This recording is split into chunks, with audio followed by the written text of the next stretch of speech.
Welcome to OIB-TAC's monthly webinars, where our presenters share valuable information and helpful resources to support professionals working with older adults who are blind or vision impaired. Let's check out this month's webinar. In the past several years, I've had the opportunity to observe many VRT interns at various locations, such as the VA blind centers, private and state agencies. And in many instances, we're finding that clients have been exceptionally motivated when learning how to use some of the newer, smaller appliances, as opposed to the sometimes daunting task of using the typical kitchen stovetop and oven. These people have really gotten excited about cooking. So in this presentation, we're going to address some options for using countertop appliances when teaching cooking skills, primarily to older adults. But these could be adapted just as well for young students and people of all abilities. When you think about it, you may not have access to a full kitchen, during training. Also, your client truly may not need full-size appliances to meet their needs. And then lastly, your learners might have additional physical limitations that make using the stove and oven challenging or nearly impossible. So why not use your time more effectively by teaching basic skills on some of the current countertop appliances? Then in this webinar, we're going to help you get on top of this topic by learning some training considerations, by identifying ways to incorporate the use of countertop appliances into the instruction of cooking skills. Also, some options by analyzing appliance options that may be appropriate for teaching novice or experienced cooks, and then planning the teaching experience as well as the lessons. So as we all know, the ability to prepare food, it's an important daily living skill. Food and eating are basic essentials for our lives. And for the newly visually impaired person, preparing food is a big step towards self-efficacy. And for the experienced cook, sometimes by returning or restoring this skill, it can really help to rebuild their self-image. The food preparation really ranges on a continuum from simple to complex. So, it can be as simple as opening packages and cans and pouring liquids, then going on to mixing, then chopping, cutting, and then eventually into using appliances.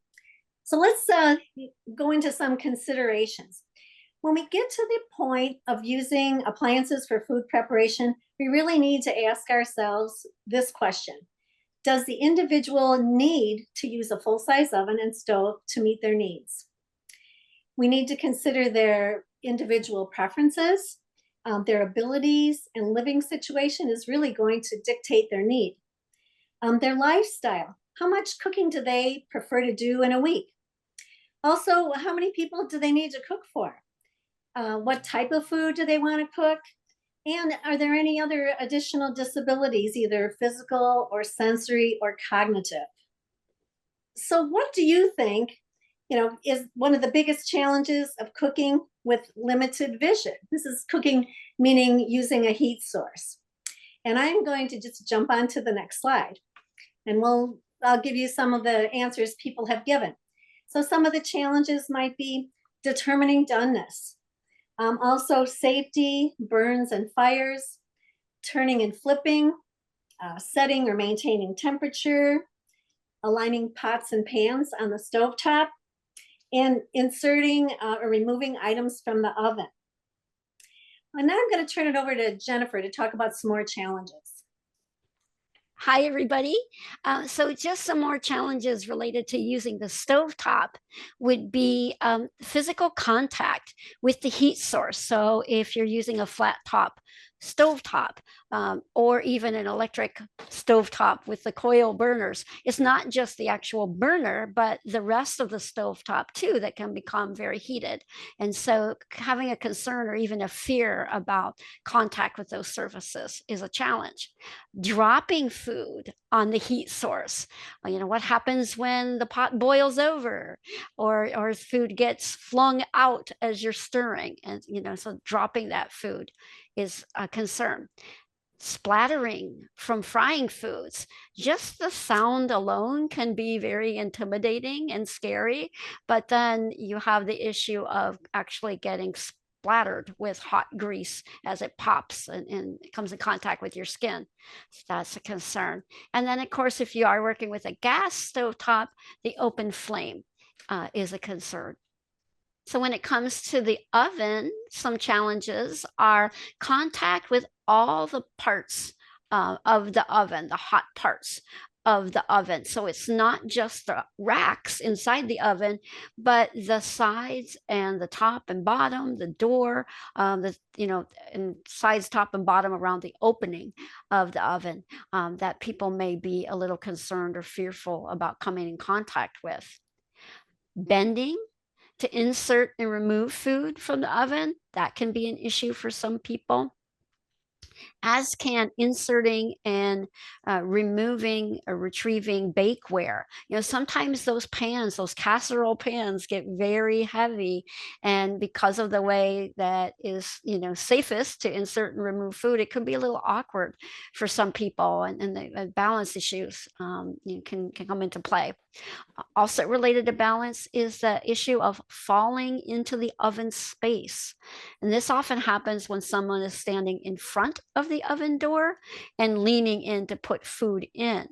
And of course, a lot of these concerns, a lot of these challenges can be overcome by learning adaptive techniques. But a lot of times people may not even want to bother with having to learn those skills if they don't have to, because they really don't want to use the appliances because of those concerns.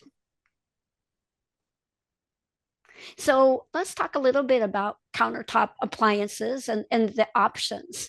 One wonderful thing about countertop appliances is that the workspace is smaller. So instead of being spread out in several different areas around the kitchen, you're really focused in one area. Your food prep area is more concentrated. There's energy conservation because you're not having to walk back and forth to 3 different locations across the kitchen. And it's a lot easier for cleaning too. They're usually simpler to handle and generally easier to clean. When it comes to considering small appliances, here are some cautionary questions to ask beforehand. And these are questions that you can have your consumers, your clients ask.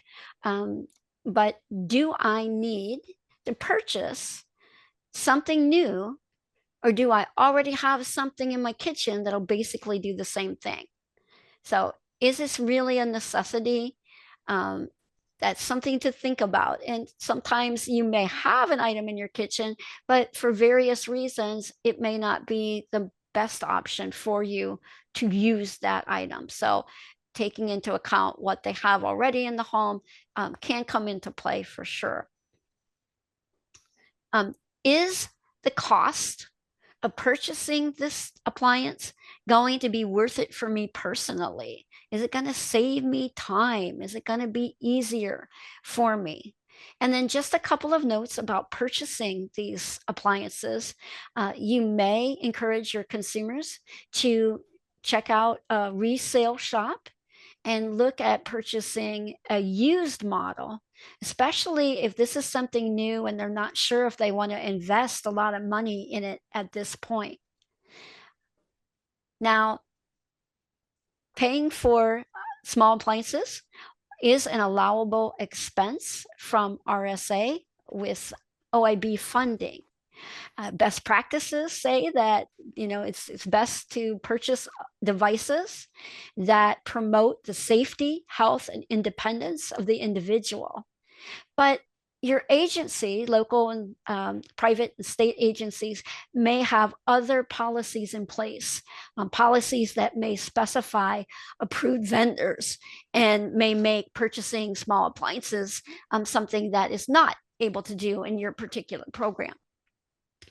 And it also could be a situation where the individual already has a small appliance at home and they really just want to be able to use it now that they have limited vision.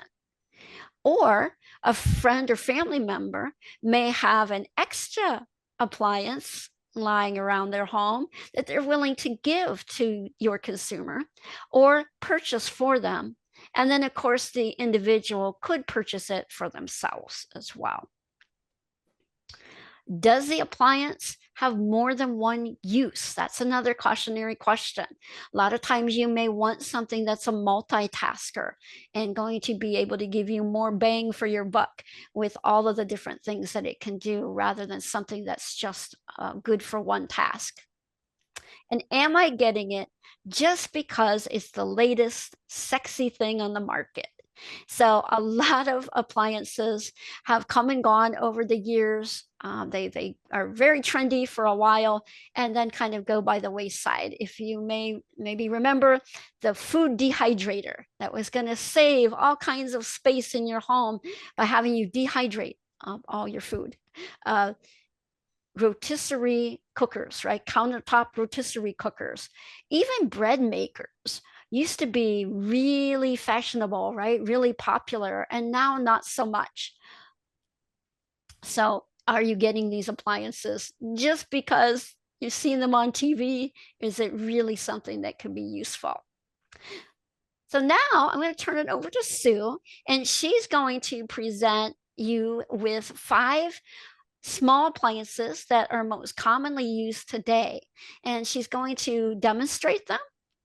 She's going to also talk about their pros, their cons, features to consider that are easier or less confusing for people who are blind or may have low vision. And then also talk about suggestions for how to adapt the appliances so they're easier to use. So I'm going to turn it over to Sue. Okay, thank you. All right, so just in general, I want to go through 2 important points. Number 1 is just safety first. So for all countertop appliances, you don't want to place them in close proximity to any hot gas or electric stove burner or a heated oven. You don't want to use them near water or flame.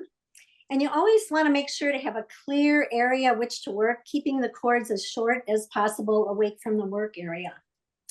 And then secondly, just some considerations if you're purchasing a new appliance. Number 1, if at all possible, get your hands on it before buying. You really want to see the features, check it out, make sure that you can get it to work. You want to know if the controls or other features are accessible. If not, can they be adapted with tactile markings or a large print or using sounds or clicks? And then be sure to just look for any other potential safety issues with the operation of the various models available. Okay, so now what I'm going to do, we're going to turn off the PowerPoint and I'm going to take you through my kitchen. This is my personal cooking lab, and I'll take you through some appliances that we have here and point out some of the features of them that you might want to pay attention to. So please excuse my motion here while I get things set up.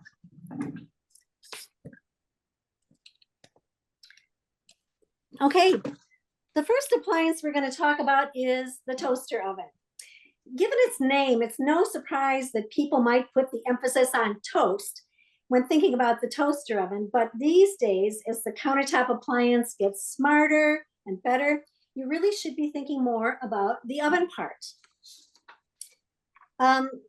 Whoops, hold on. Okay, but even if you have an older model, there's still ways to maximize this versatile appliance. And here are some of the strategies for using it. It can be used for reheating. It can be your go-to for heating a variety of leftovers. The big advantage of the toaster oven, it heats quickly, it preheats it quickly. It usually takes about 4 minutes to get to 350 degrees when a regular full-size oven is about 12 minutes. It gives crisp results where the microwave might turn things soggy, such as pizza, fries, or thin breaded chicken. Also for broiling, the short distance the energy has to travel between the element and the food means not much of it will be lost in the air. Also, it's easier to keep an eye on food before it gets too dark because you're closer to the window. And also, you can even do like broiled s'mores and no campfires required. It can be used for baking, small casseroles, baked goods, muffins, cookies. You can even stash some cookie dough in the freezer and bake only a few at a time and throw them in the toaster oven. So the convection feature too in a toaster oven helps cookies bake faster and more evenly. Now for the new cook or person with limited physical abilities, it's simpler to insert and remove items, easier to clean, and it's faster. The cost for toaster ovens can range from about $35 to $150 for larger and up to $300 for fancier models. Some of the adaptations you can do are maybe tactile markings or dots, or using the clicks or dial positions. And that would be one way to access it. Jennifer, did you want to just mention any disadvantages of a toaster oven? Sure. As great as all these small appliances are, they all have some disadvantages too. And with the toaster ovens, they may not cook as evenly at times. So for some items, there may be some uneven cooking, and their small size can limit what you can put into them as well. So, all right.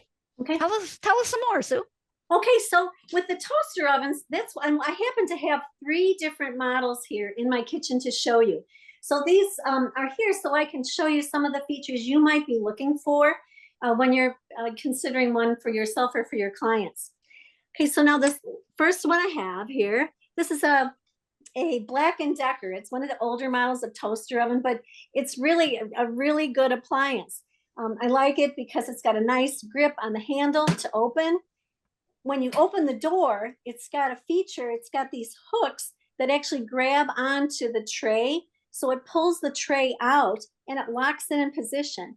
So I don't have to worry about reaching my hand inside the oven to get the food because these hooks bring it out. So it's a really nice feature that way. The controls on this one are pretty good too. The only adaptations I've done to this is put some high marks on some of the dials. Tactile marking, it's in a, like using the clock positions, you can do the temperature. To do the functions, it's got a nice click for each one. There's only 4 options. So it's either keep warm, I turn it to bake, broil, or toast. Only 4 options, and it's easy to know those positions. And then also it's got a timer that's a dial. I can turn the timer to the various positions on the clock and then use that. So it's really easy to use and easy to adapt. Let's move on to the next one. Okay, our next toaster oven, this is a Cuisinart. It's a fairly nice oven. It's got a nice handle to open. But watch this. So when I open this particular toaster oven, it's got a tray inside, but I have to actually reach inside.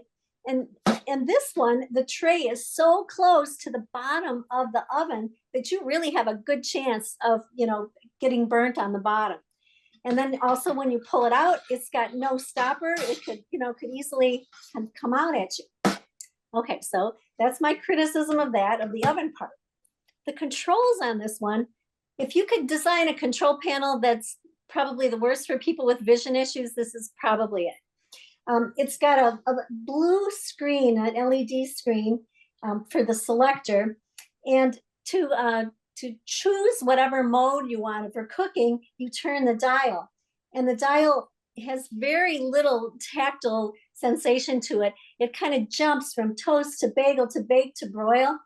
And you can go up and down the list and it keeps spinning. So it keeps going on in a loop. And you can have no idea, what selection it's on. And the same with the temperature. You have to, it doesn't have a set, a set position. It does, the one good thing, I think when you get to the temperature, if you eventually get it on bake, it does go to 350 and you can go on that way. So in general, this one, I just don't recommend because of those features that are really, really challenging to adapt in any way. Okay, now here's for the Cadillac model, okay? This is a Hamilton Beach talking toaster oven. Now, who wouldn't want to get that? Like a family, like their old grandma would love that talking toaster oven because it talks and she's having trouble seeing. So I guess it could be okay. This is really nice. It's kind of large. What's nice about this one, it's got 2 trays. It's got a decent distance between the trays and the bottom surface. So the chances of burning are a little less than the other oven. But I want you to listen to this. So it's talking, and it's got just a few controls. So it's only got 10 choices of buttons. It's mode, temperature, time, start and stop, and then volume. Well, let's start with the volume. I want to hear this oven talk. So here we go. Level 5. Okay, so it says volume level 5, but I want it louder. Level 6. Volume level 7. Volume level 8. Whoops. Okay, so 8 is the highest. We're going to leave it on high. Okay, now if I want to do the mode, I'm going to press the mode button. It's on the top. Bake. Okay, so I can bake, broil, Timer. timer, Warm. warm, Toast.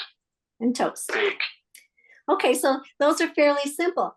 Okay, but now I want to set the temperature. Okay, I want to set my temperature to 350 degrees. Let's get started. Here we go, temperature. 200 degrees. Okay, 200. I want to go, 225 degrees. oh, it's going slow. 250 degrees. Okay, so I can't stand to wait. I'm going to just keep pressing the button really fast. Press, press, press, press. Degrees. Okay, it doesn't move. It will not move up or down until it finishes the statement. So it could take you a minute and a half to get to your desired temperature. Same with the timer. 5 minutes. 10 minutes. At least it doesn't seem to take as long as the temperature. But the speech on it, for me, it's just way too slow, and I'm not happy about that. So if you tend to be more patient, maybe this is a good oven for you. But this is $499. You could buy 5 of the Black & Decker ovens for the price of this one. So the person really just needs to decide what works for them. Okay, so next, we're traveling through my kitchen. We're going to move on to another appliance. Let me get it lined up. Okay, our next appliance is a countertop grill. These are great because they can be used to grill meats, make sandwiches, paninis, quesadillas, French fries. It heats up quickly by using electricity, and it has a more even heat surface. It's easy to clean. You open it up and the trays come out. They're easily removable. You can wash them. And then also it fits into a small space. And it's healthier cooking by allowing the fats to drip into the tray. For a new or compromised cook, it's really good because it has no turning or flipping. And this particular model even has an automatic sensor for doneness. So that's another thing they don't have to worry about. As I mentioned, it's fast and easy to clean and maintain. An inexpensive one, George Foreman grill, might be about $39. Cuisinart, about 100 plus. This one is a T-Fall OptiGrill XL, and it ranges from about $179. But I was able to get this at a retailer at the Goodwill store, so I got it for only $20. So anyhow, too, some of the features to look for visually impaired. You want to look for tactile or contrasting selector buttons. And let me demonstrate this one. This one's really nice particularly for low vision people. All of the selections, they are raised buttons so you can feel them. But I'm turning it on. It's got lights that go along and it kind of walks you through the process. So I have on, and it's telling me now I need to select what kind of grilling mode I want. So I'm going to say chicken. Okay, so I want chicken. Then it's walking me through the OK lights flashing, so I can press OK. And then also, as it warms up and it proceeds through the cooking process, there's a light that changes colors as it moves along. So it starts out with one color. As the item gets cooked further on, it changes to the color you wish and lets you know when it's when it's finished. I'm going to turn it off. Some adaptations you can do for this. What I did is I made a template. So I have a picture of the grill with the control panel, and I made raised markings on each of the controls, and then wrote a template indicating what each of the controls means, you know, like burger, sandwich, chicken, things like that. And then I also made indicator of the colors of the heat dial to tell you what the colors mean. So this was a way to adapt the countertop grill. Jennifer, what are some other things you want to say about the countertop grill? Sure. Well, that lovely drip tray can be a little bit messy to deal with sometimes. And also, I have a really old model. I got as a wedding present, and it does not have the removable cooking grates. So if you are working with a model that the grates are not removable, it is a little more challenging to clean than if the grates were removable. Also, depending on the size of the grill, sometimes you may have to cook multiple items one at a time because that cooking surface is only so big.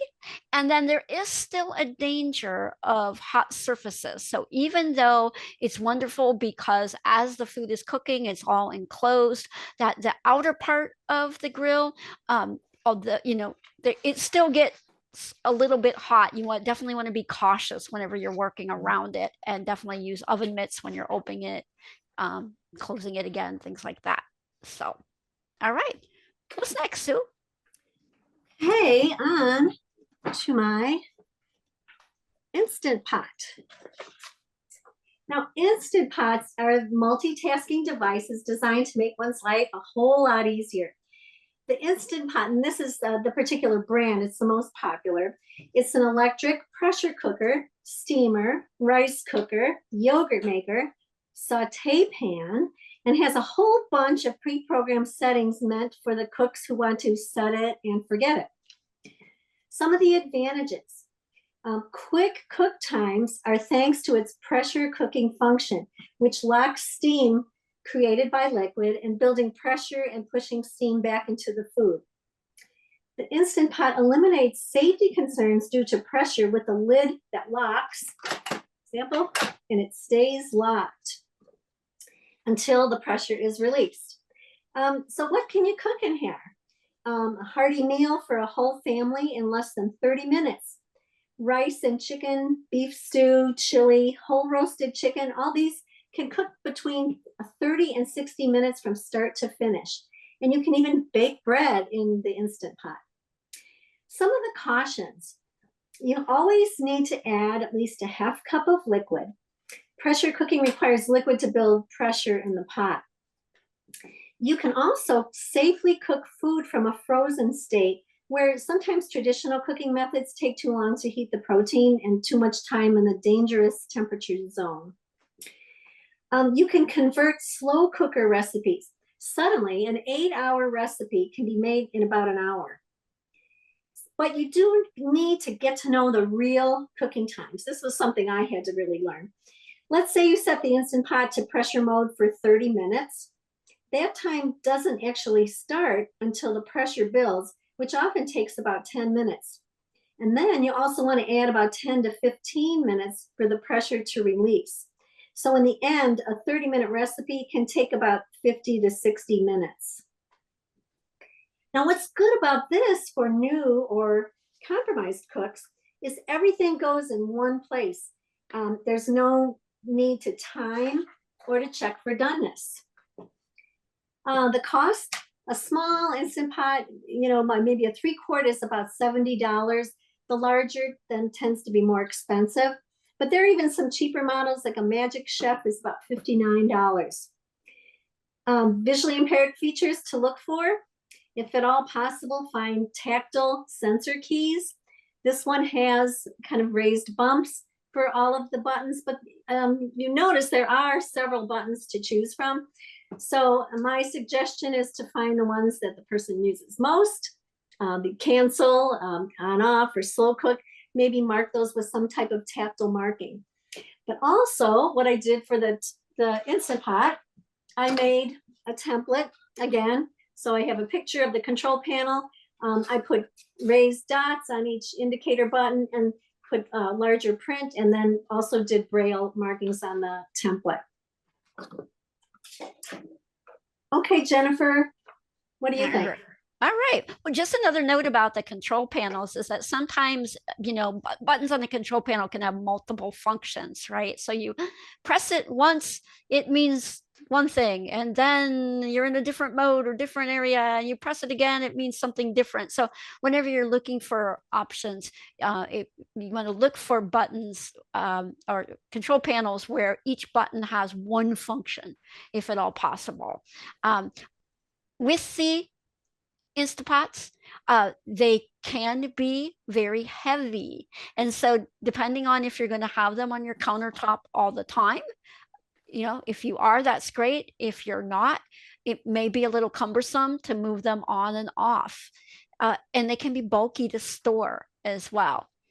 It can be used with a smartphone. There are different models that can be used with a smartphone. So you just want to make sure also that the individual that you're working with has the skills to be able to use that app to control the functions using their phone as well. And as Sue mentioned, I mean, with the large amounts of food that can be prepared, it's really great if you're cooking for multiple people. If it's just you by yourself, just know that you'll probably end up with a lot of leftovers. So, all right, Sue, you have something else for us to check out? This is my new favorite thing in the whole world, the air fryer. So the function of the air fryer, it's similar to a convection oven, but the air fryer can bake and roast dishes, but its design facilitates faster and more even cooking for extra crisp results. It's made with a heat mechanism and a fan built on the top. The air fryer appliance heats up quickly and has rapid circulation of hot air that cooks food in the metal frying basket, which is below. Okay, almost any solid food that would normally be deep fried or baked can be cooked up in the air fryer.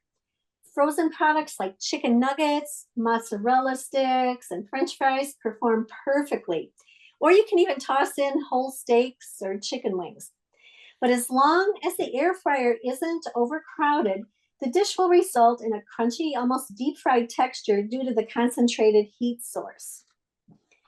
Some of the advantages of the air fryer. Its big appeal is that it creates a very crisp texture with minimal oil, making it a healthy alternative to traditional deep frying.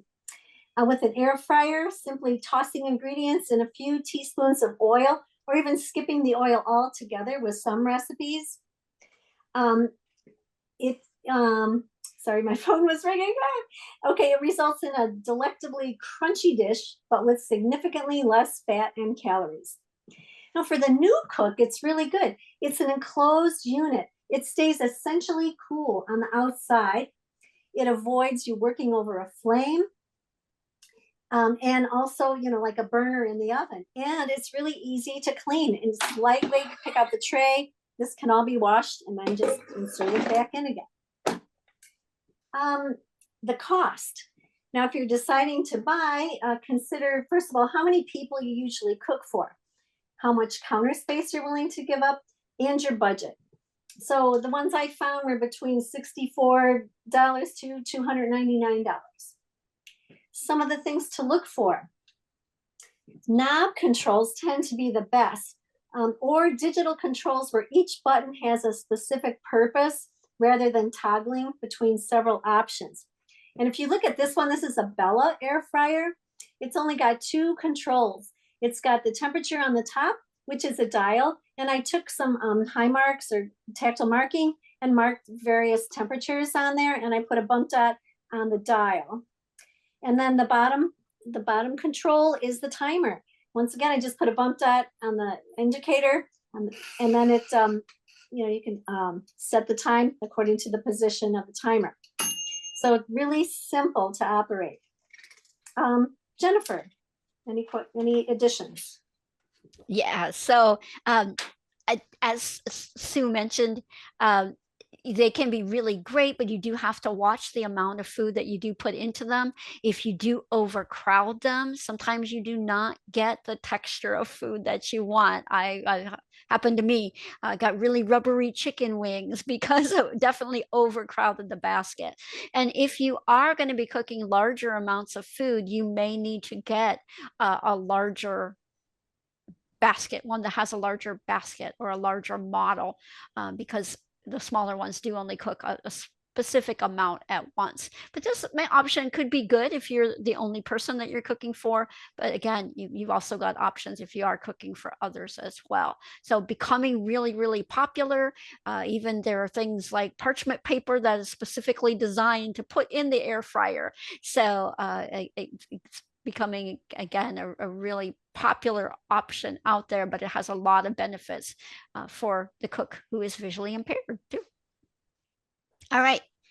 So I think you've got one more for us. Okay, we're spinning around to another section here. Let's see. Oh, I have to move my camera a little. Okay. This is a super blender. You know, nothing too advanced here, but the particular one I have is a NutriBullet. And what's good about it, it can blend smoothies, shakes, sauces, even soups and grains. The advantage is it's really a good way to incorporate fresh vegetables and fruit into the diet. I often like to use it to put in some vegetables that I don't particularly love, but I know they're good for me, so I can mix them up into a smoothie and I'll never taste it. Anyhow, it's really fast and easy food preparation and simple to operate. For the new cook, it's really a way to encourage healthy eating. You get instant results and it's easy to use and a quick cleanup. The costs of these types of blenders, they can range from about $39 to $250 and up, depending on the power and features.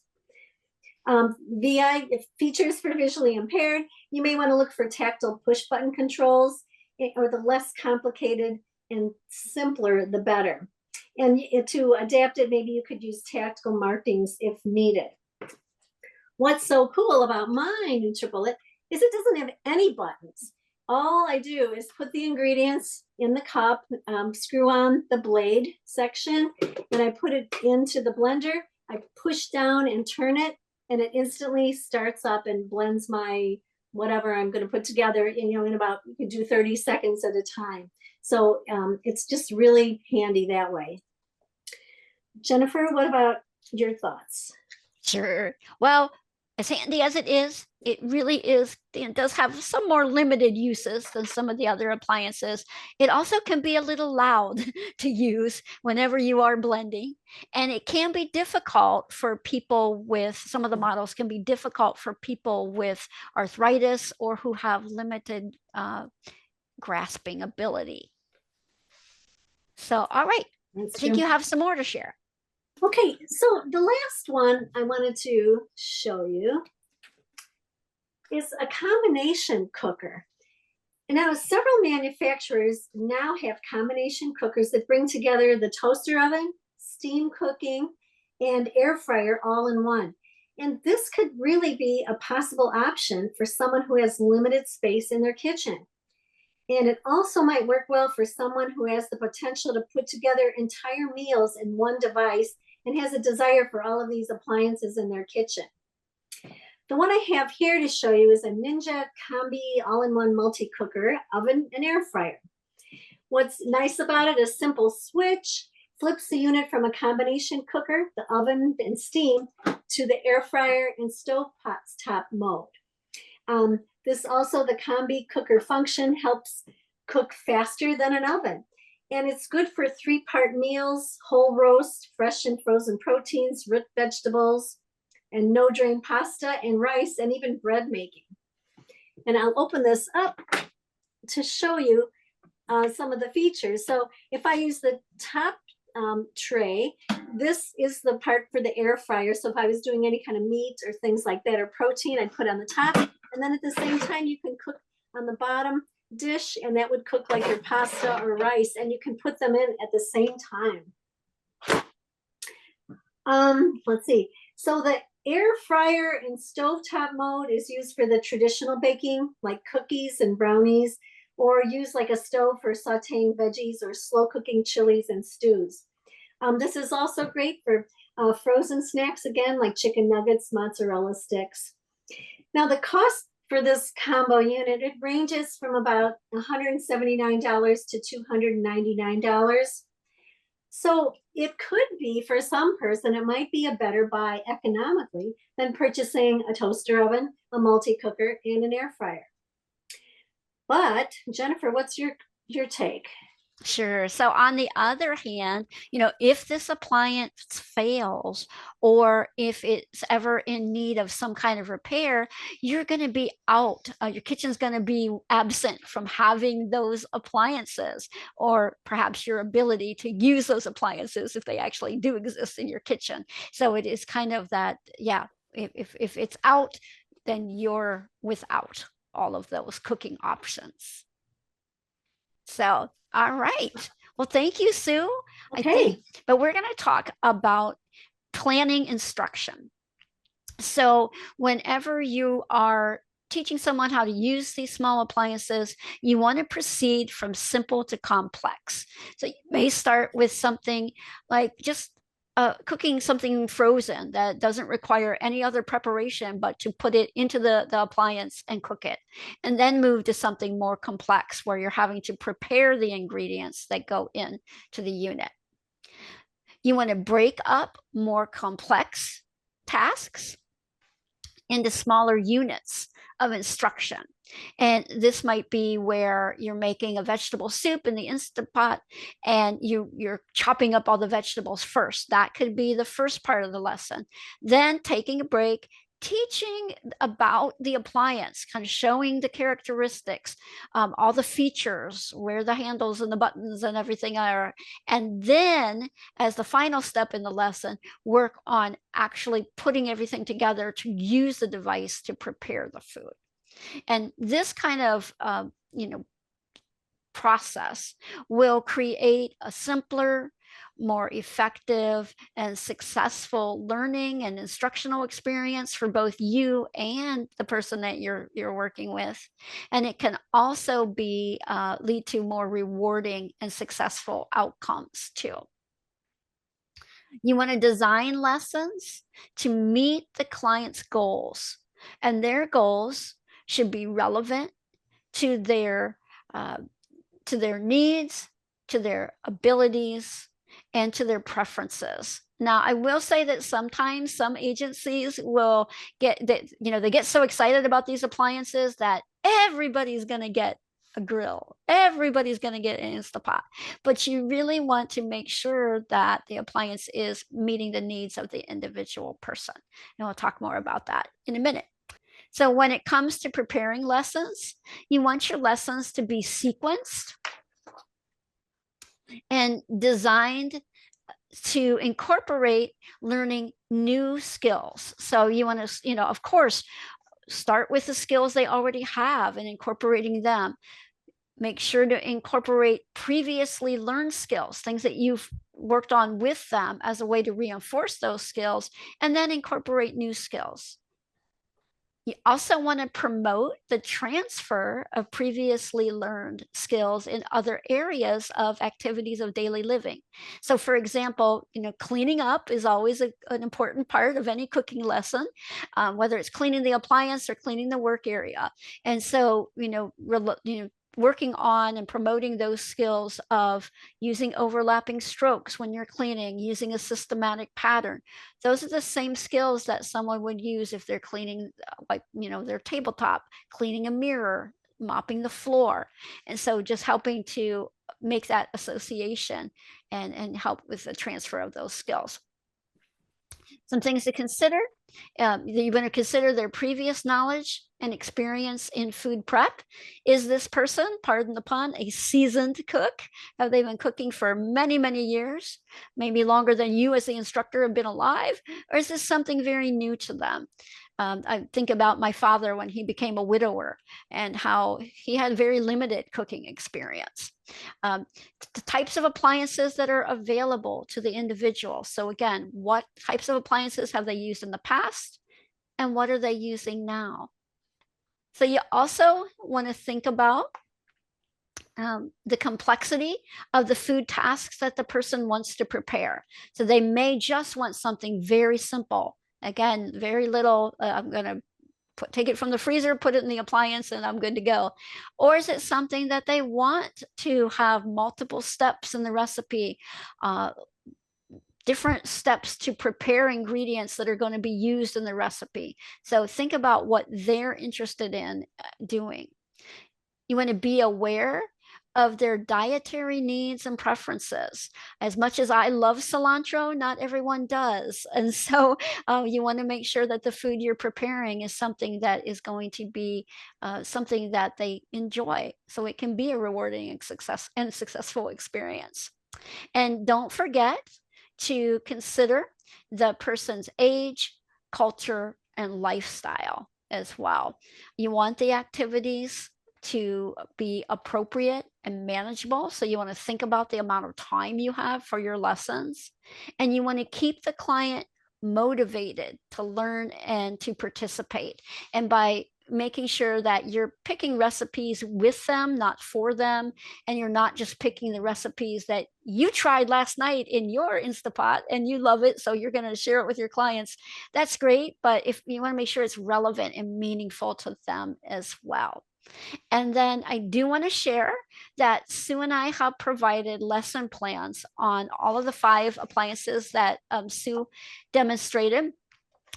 So that would be the air fryer, the Instapot, the countertop grill, the NutriBlender, and I know I'm forgetting one: Instapot, the air fryer, the toaster oven. Thank you. That's the one. So, and these are available on our OIB-TAC website. We're gonna, if Carrie can put that link to the web page in the chat, that would be wonderful. But it is OIB-TAC.org. Click on continuing education, then click on webinars. And if you click on this webinar, you will find links to all of those wonderful lesson plans. And also another handout that Sue's going to talk about, an appliance chart. Okay, so yeah, we're giving you lots of things to take home with you. We've also provided you with a countertop appliance chart, and it basically summarizes what I went through with each of the appliances here today. It lists the appliance, their functions, the advantages for a new cook, cost, features for visually impaired, adaptations, and disadvantages. So this is for you. We have it in a chart form, in a table format, and also in a plain text format as well. So wrapping things up. So in summary, when considering teaching cooking skills, think about the possibility of doing this with small appliances. The advantages: maybe a smaller space is needed and the food prep area is more concentrated. Also, some have an all-in-one operation, multiple tasks in one appliance. They can be easier to clean than full-size ovens and stovetops. And then also think of climate issues. The small appliances aren't going to heat up the whole house. And lastly, we just encourage you to really try to keep on top of these new appliances and find ways to take advantage of these devices to help motivate your clients and get them excited about cooking. Thank you. This has been OIB-TAC's monthly webinar. Thanks for tuning in. Find recordings of our past webinars on our YouTube channel and discover all of our many resources at OIB-TAC.org. That's OIB-TAC.org. Like us on social media and share our resources with your colleagues and friends. Until next time.